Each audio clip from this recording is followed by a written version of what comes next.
उस्मान तारिक अभी रिसेंटली कराची में एक लीग खेली गई and the way he perform, the way he played, the way he delivered, mystery bowler मुश्किल डाल सकते हैं। वो मैच में जिसने उसने 5 विकेट ली वो हमारे खिलाफ ही ली थी। उस टीम का कोच मैं ही था। तो मुझे नजर आया ना जब उसने मैंने पहला ओवर उसका पहला बॉल देखा ना, मैं कहा ये कौन है, ये इसको क्या कर रहा है ये। हाँ। तो जब उसने एक पहली विकेट ली, दूसरी विकेट ली, तो फिर आहिस्ता आहिस्ता मुझे अंदाजा होना शुरू हो गया कि ये हमें ले जाएगा। तो उस वक्त मैं प्लेयरों के सामने ना डिस्कस तो नहीं कर रहा था, मगर मैं अंदर से ये मान गया था कि वो बहुत बहुत आउटस्टैंडिंग मिस्ट्री स्पिनर है। उसकी क्वालिटी क्या है, उसका एक्शन यूनिक है। He took long time on the crease. वो जंप लेता है, रुक जाता है, साइडवेज रहता है, उसका हाथ पीछे होता है, इधर गेंद सामने दिखाता नहीं है और खड़ा रहता है पिछली टांग पे काफी देर तक। और उसके बाद उसकी लाइन लेंथ इतनी जबरदस्त है कि ऑफ स्पिन भी करता है, आर्म बॉल भी करता है, गुगली भी करता है, लेग ब्रेक भी करता है, एक ही एक्शन में और एक ही लाइन पे, और अपनी पेस को वेरी करता है।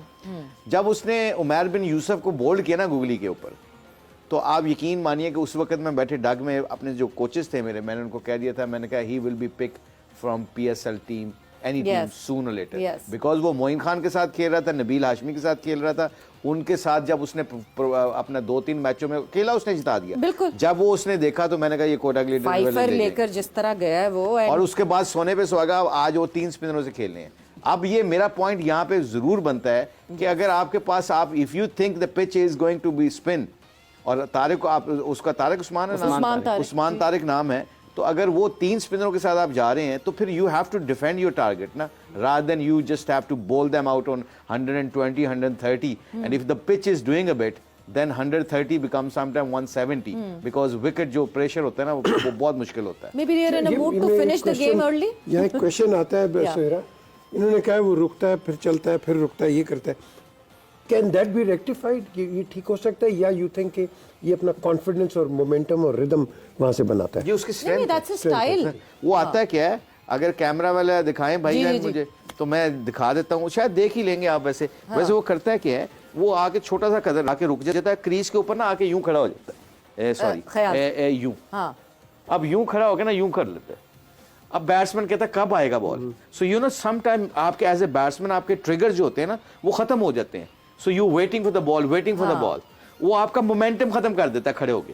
पहला नंबर तो यहाँ पे आपको रिसीव करता है।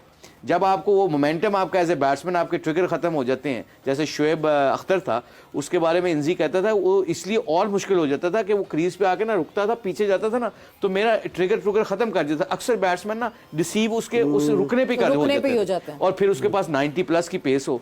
अगर आपके पास ऑफ स्पिनर भी है, गुगली भी है, लेग ब्रेक भी है और आपकी लाइन भी अच्छी है, आपने सिर्फ अगर आपने बॉल से पहले ही बैट्समैन के ट्रिगर्स को और उसके टेक्निक को मतलब उसके मेंटली मोमेंटम को डिस्टर्ब कर दिया ना, तो he will become more effective. उसके गंदे बॉल पे भी फिर आप नहीं मारते क्योंकि you are waiting for that ball, यार कर भी दे क्यों नहीं कर रहा ball. So I think that's his strength. I think ये लाहौर के खिलाफ करेगा तो वो कहेंगे ना गेंद भी कर दे। बिल्कुल जी, इसी नोट पे वक्त एक ब्रेक का, वही ब्रेक पर जा रहे हैं और ब्रेक से वापस आएंगे तो अपनी कॉन्वर्सेशन